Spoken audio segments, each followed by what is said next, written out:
there are any questions.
I just said sort of clear insight when you use such love that the consciousness that this whole dream exists in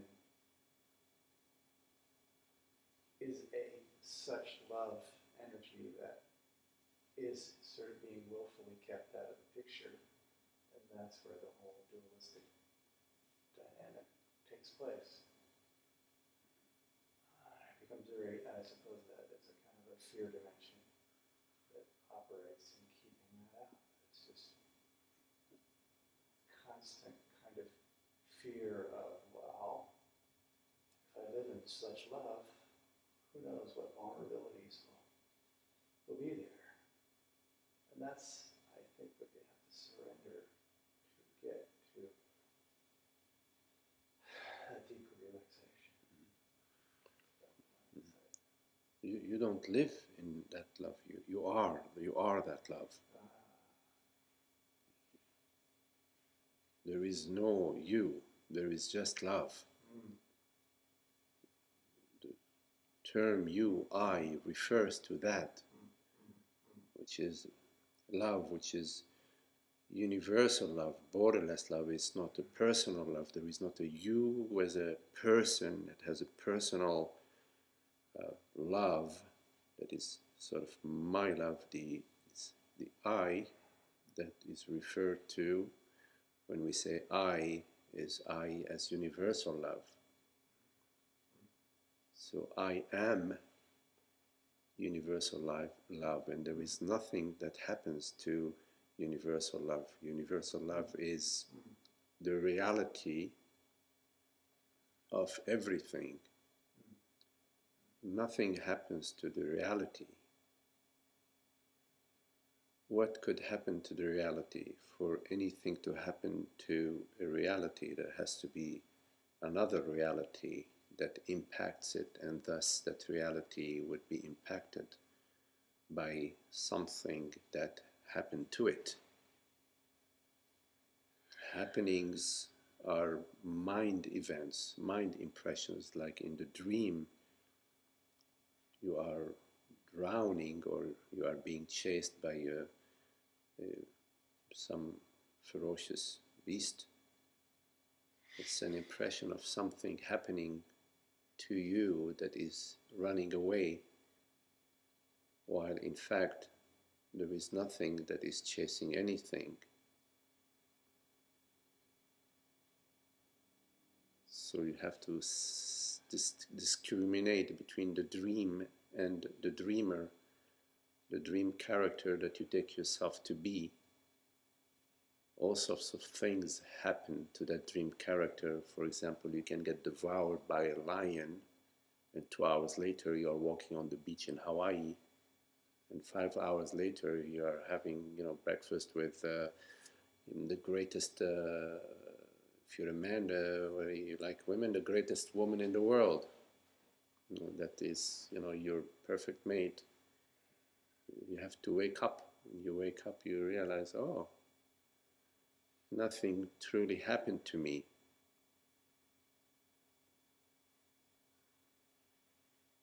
This is why the teaching is about know yourself and know God. Yeah. Know your true self. So you have to be willing to let go to whatever happens to you, meaning if you are going to die, then die. Right. You have to be willing to die, because it is in the death of the illusion that there is a realization. The perpetuation of the duality is so stupid. Only by just misapprehending reality do you perpetuate such stupidity. It's just so clear. But there is no duality. Correct. You could think duality, you could dream other characters. This does not mean that your dreaming other characters creates them.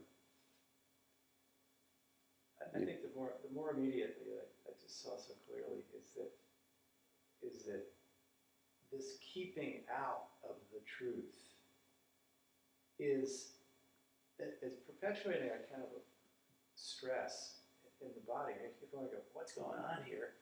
I just see the stress. It's just like, well, okay, take a look at that. Yeah. And then, of course, when I try to actually focus on it, it seems like I don't know how to do that, or I could take a deep breath or something. But there's much more. It's a bigger realization. It's not just teasing like, well, I'm going to go there. No, don't complicate it. Just surrender the stress. Yeah. Don't complicate it. Surrender everything. Surrender your body, mind.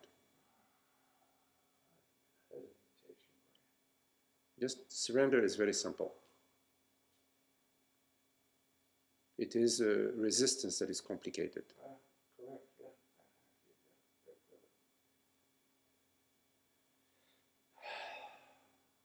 You don't need to realize the self. You are the self. Just don't fight it. Don't argue your way to the self.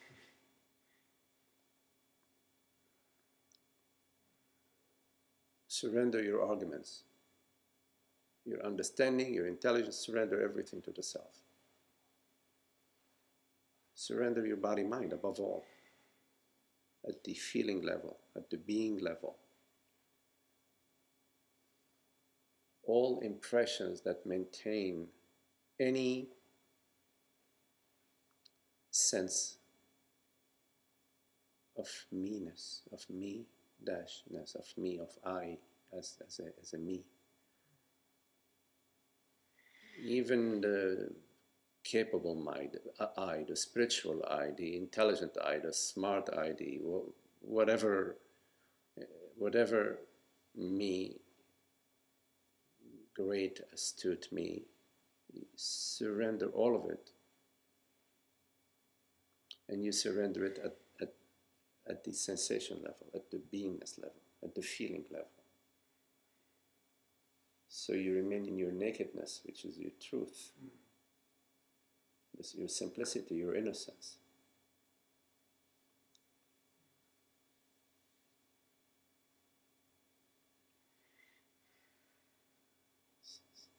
So we never keep the self away.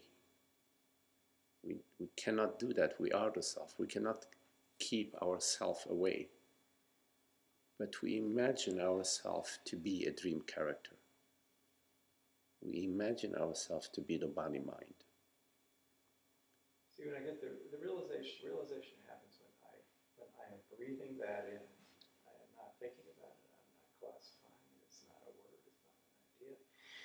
It happens in the course of this satsang, and suddenly I am just breathing it in. It doesn't even need to be described. Mm-hmm.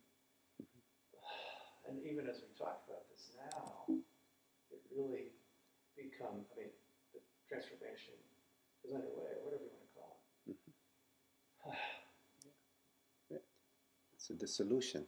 It's a relaxation and dissolution of mind events, bodily events. It's in this dissolution that there is the rejoicing, the happiness.